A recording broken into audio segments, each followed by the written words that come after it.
Expansion, new season, complete progression rework, Diablo 4 is vastly changing again. The game is now over 1 year old, and the sentiment Diablo 4 bad has been out for at least 7 to 8 months until season 3, season 4 with the item rework really reeling people back in and making them see what the game can actually offer.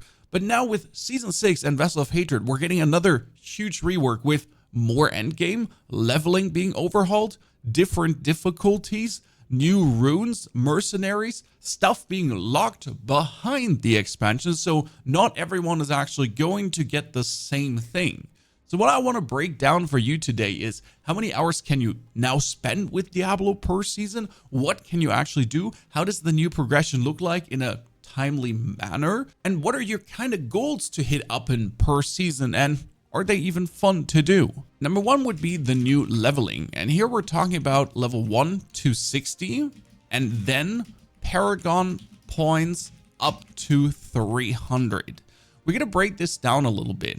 First, level 1 to 60, going to take around 3 to 10 hours. 3 being for the experienced user and 10 hours being for the average user. In these 3 to 10 hours, you're actually working from normal to penitent difficulty. You can choose essentially how fast you want to go through this. Normal giving the least XP bonus, while penitent giving you the most XP bonus. You want to struggle? Choose expert and swap to penitent at level 50. You don't want to struggle? Just play on normal and take longer. That being said, if you have remotely any experience with Diablo 4, then leveling up from 1 to 50 to 60 on the hardest difficulty will not feel more difficult than playing the game right now. It's more or less like, do you want to play World Tier 1 or World Tier 2 with some added extra juice to it?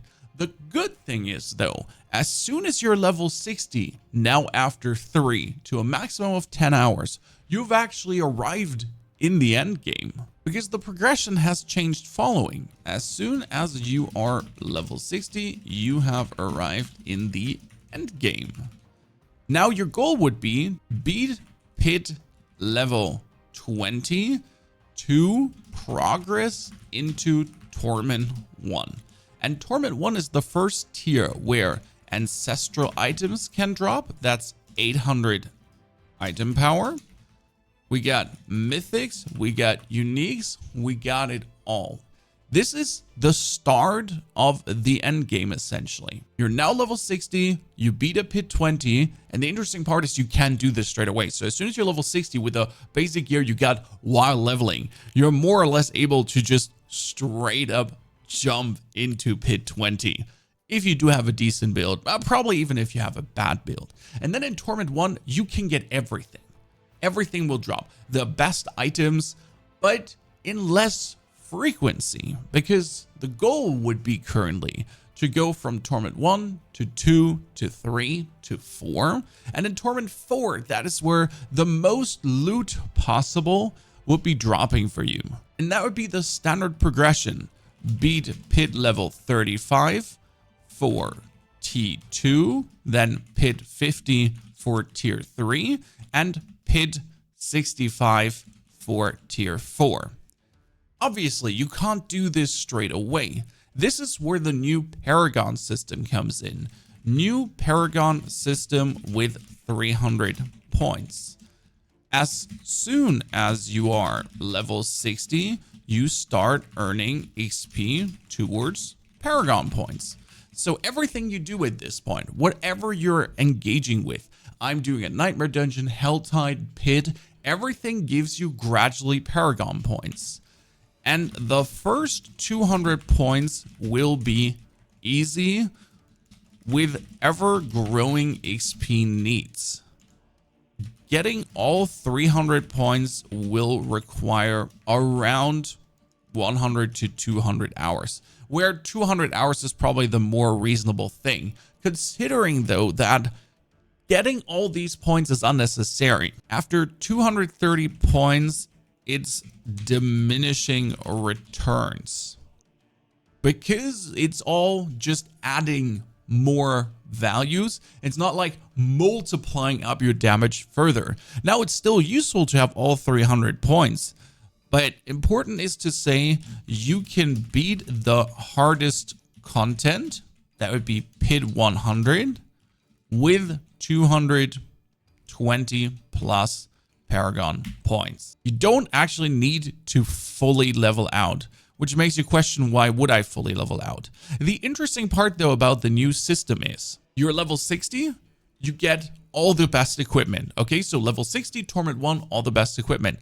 But everything you do right now, so you want to get better equipment, you want to farm upgrade materials for your gear, Nightmare Dungeons, you want to do Infernal Hordes, you want to do the new Dark Citadel content, Undercity, whatever.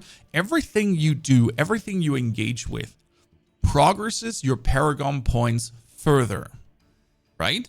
Whatever I'm essentially having fun with, I'm not being punished for doing it, so I'm not going in the Helltide, and that's bad because I'm still getting XP towards my Paragon. It's the constant feeling of progression no matter what I choose to engage with. And if I actually do go into higher difficulty tiers, it's a tier 2, 3, 4, you get more XP towards your goal. So by being good, you get rewarded by the game. And if you're bad, you're still able to get everything, just less likely or with a lesser percentual chance than you would be if you're going for the higher difficulties, which is great because as a casual, you're not being excluded from anything. But if you're very good, you can actually use your very good to achieve things slightly faster. Now, the first 200 points would take around another, let's say 10 hours maximum. That means in 3 hours to maximum 10 hours, you're level 60. And then with another 10 hours, you would have 200 Paragon points. But these 10 hours are not 10 hours of mindless grind. The next 10 hours would essentially be the new progression. So that is new endgame progression. Now that you're in Torment 1, you have arrived in Torment 1. Let's call it Torment 1 Plus. You would be doing Nightmare Dungeons for Masterwork material. And these Nightmare Dungeons are fun now, because you actually have to farm them down. You have to kill every mob, do every event, clear every corner, because every single thing in a Nightmare Dungeon drops the Masterwork material. And there's only one left, so you don't have to farm tier 4 to actually get all of it. Nah, you can just stay in tier 1. Obviously in tier 4, you get more Masterwork materials though. But it's finally fun to do Nightmare Dungeons. And as you're then in Torment 1, farming your Masterwork material, another thing to do is keep farming the PID and progressing through the PID to upgrade your Glyphs. Because PIDs now upgrade your Glyphs. And if you do plus 20 PID levels higher than your Glyph level, you upgrade faster. And if you do plus 40 PID levels higher than your Glyph level, you upgrade plus 3 on your Glyphs straight away. Let's say I do a tier 50 PID, so that would be Torment 3 already, right? And my Glyph is level 1 or even level 5. Every upgrade attempt will net me plus 3 levels straight away. I can get a maximum of plus 12 levels on my Glyphs, and that continuously as I keep pushing the PID higher. And you kind of do want to do this because now as we're going through the PID progression, Glyphs can turn into legendary Glyphs with insane bonuses at level 46. That's one progression to reach where your character truly takes off. And this does happen relatively quick as you keep progressing. Now, the good thing is that the Paragon boards are limited to 5. You can't get more than 5 Paragon boards, which means you only have to level up 5 Glyphs for your build. Not like you used to have right now, 6 to 7 different glyphs. Now it's only like 5 maximum. Obviously, this is kind of hurtful for build variety though, because if I now want to level up a new build and I really want to play to maximum oomph, I want to go from Blood Necro to Shadow Necro, or from Minions to Bone Spear or whatever, I might have to level up new glyphs to 46. But that does actually give you something to do. And while you're doing it, you're again getting Paragon points. So whatever you're doing, it doesn't matter how grindy it ends up to be, you're progressing your Paragon points further, and you can flesh out your character more, squeezing out even the best performance possible, and at some points making some builds start to work better than they have any right to do, simply because we can just juice in more Paragon points. Now, this would only be kind of the progression you're going through. It's relatively simple, and it's essentially a faster progression than there has been before. Because before you had to level up to level 100 in 10 to 20 hours. Yes, there's still people that take up to 20 hours instead of 3 to 10 to get to the point where you get the best gear already.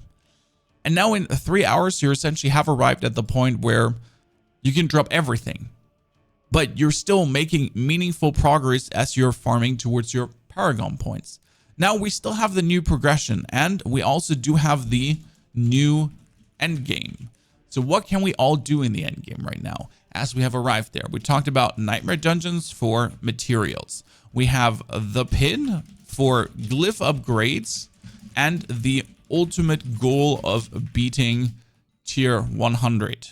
Right? You want to beat the tier 100. You want to be in Torment 4. You want to do the highest level of the pin. Then there is still good old Uber Lilith. Even though she is quite easy with a Torment 4 build. Funny story though is you can obviously do also a Torment 1 Uber Lilith, a Torment 2, 3, and 4. Then you get the Tormented, and we're putting that into Goose Feedies, bosses. That is the boss ladder, and the higher torment tier you do them, the more loot they drop. If I do a tier 1 is 1 mythic drop, a tier 4 did drop up to 5 mythics right now. And with mythics, I obviously mean uniques, because mythics would be a little bit crazy.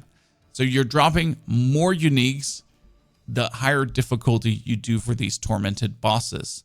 Then we still have the infernal hordes, but less frequent, which is a bit sad. The infernal hordes used to be amazing. A good thing though is there seem to be 6, 8, and 10 wave infernal hordes, and their difficulty is bound to the torment tier, which makes you technically want to beat a 10 wave infernal horde in Torment 4. That would be the ultimate goal, right? Can I get this done? So we get the tier 100, the Uber Lilith, the can I beat the tier Torment 4 infernal horde? Can I go crazy, right? And this is what everyone gets, right? This is what everyone can play with, what you can all interact with. Now, a thing also to the glyphs, before we forget to mention this. I said it's bad for build variety, but the interesting part is that all your Paragon points are shared between your characters. So if I'm tired of my one char because I have done the things that I just mentioned, I could just level up another character to 60, which takes me 3 hours or less, as I have now all the aspects, materials, maybe a mythic unique I can give him, and stuff like that. And the Paragon points I've earned already, 200 plus, will be shared with that character. So he reaches level 60 and instantly has 200 plus Paragon points. And whatever then that character does progresses the Paragon points of my main character further as well. They're shared account-wide or season-wide between all the characters on that seasonal realm or on the eternal realm, wherever you're leveling that up essentially. But that is kind of cool because you can play your twink, your alt, but it's not punishing your main character as you're progressing that one further as well.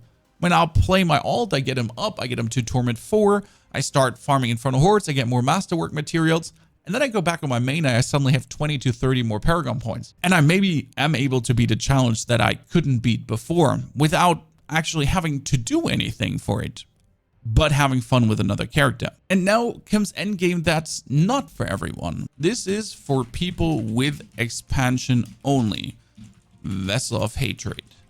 And that would be the Dark Citadel. Dark Citadel is Diablo 4's first raid. It's 2 to 4 player content scaled to 4 players. Ergo, if I go in alone with a friend, it is still 4 player difficult, which means even if I take 2 complete random noob nerds, it will still be more beneficial as we're not just dragging through this. But if you're looking for the ultimate challenge, and we're talking about Dark Citadel can be done in Torment 1 to Torment 4, with the ultimate challenge being 2 player Torment for Dark Citadel. If you can beat that, you have achieved everything. And on top, there seem to be skins related to the completion of the Dark Citadel. A worthy grind potentially. Get to the end game, pick up your Paragon points, go at least to Torment 1, beat the Dark Citadel, and get your Dark Citadel exclusive skins, which could then be a repeating pattern between every season or for every new season. Now again, this is expansion only, so you are going to miss out on this if you're not buying the bonus content. There's also the Undercity, which is a new time trial dungeon that, according to leaks, will be able to target farm certain uniques. There was something listed like, I don't know what it was, totems, fetishes you could put in on to then target farm certain things.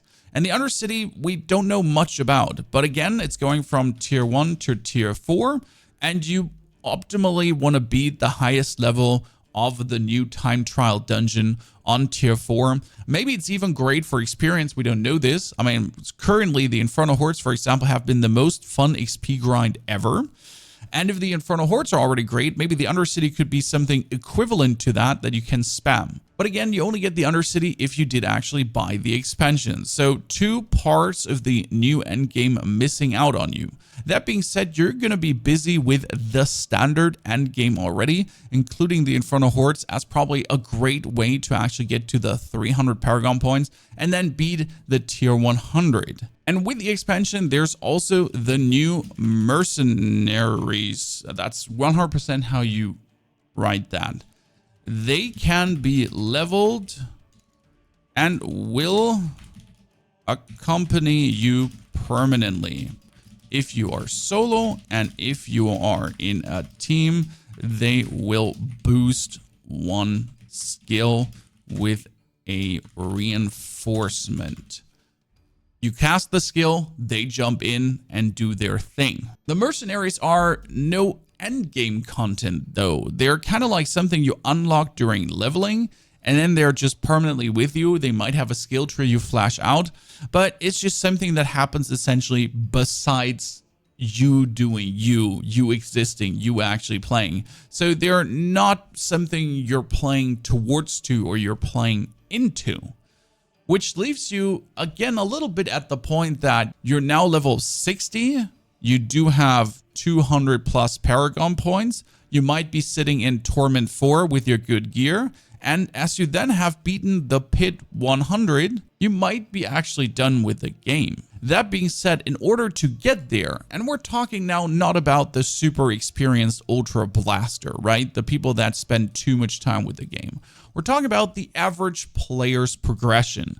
That's going to take 5 to 10 hours to probably get to level 100. That's going to take another 10, 15 to 20 hours to get the Paragon points up to 200 Paragon points, to then maybe make your way towards Torment 4, which is actually going to be difficult because every further Torment tier is going to lower your armor and your resistances, and it's something to kind of get used to, that you need to keep your equipment leveled up. And then there's obviously the material grind to then upgrade your gear to be able to interact with the Dark Citadel or not to do the Infernal Hordes. It's going to take a while. You at least can sink another 50 to 100 hours into this season to flesh out your character, plus the potential bonus characters you wish to play. Even though the bonus characters are obviously going to be less of a grind because the Paragon points are straight up providing you with a super boost, so that you could then go into higher pit levels straight away. And we said it. If I get a new character to 60,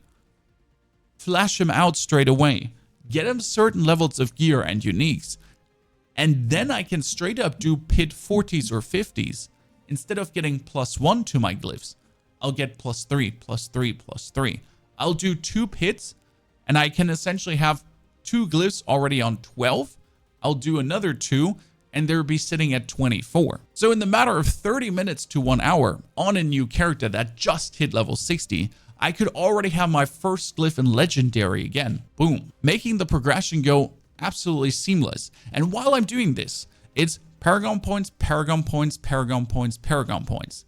What is kind of missing though, with all of this that has come right now, is some kind of persistent content I would like to beat. I would like to max out with. We do have something, the only leaderboard content that the game has, and that is currently the Gauntlet. And the problem with the Gauntlet is that is the time trial PvE blasting mode, where you just run through, kill mobs, try to get the perfect route, and it gets old relatively quickly. So there's no leaderboard for the pit, kinda. The one progression we're actually aiming for to beat pit 100. After you've beaten pit 100, you might, apart from the glyph grind, never interact with it again. You'd rather farm pit 70s or 80s because it's like time to glyph XP, the most efficient way to do it. And then you're going to forget that pit 100 essentially exists. So it's a challenge to beat and then never do again.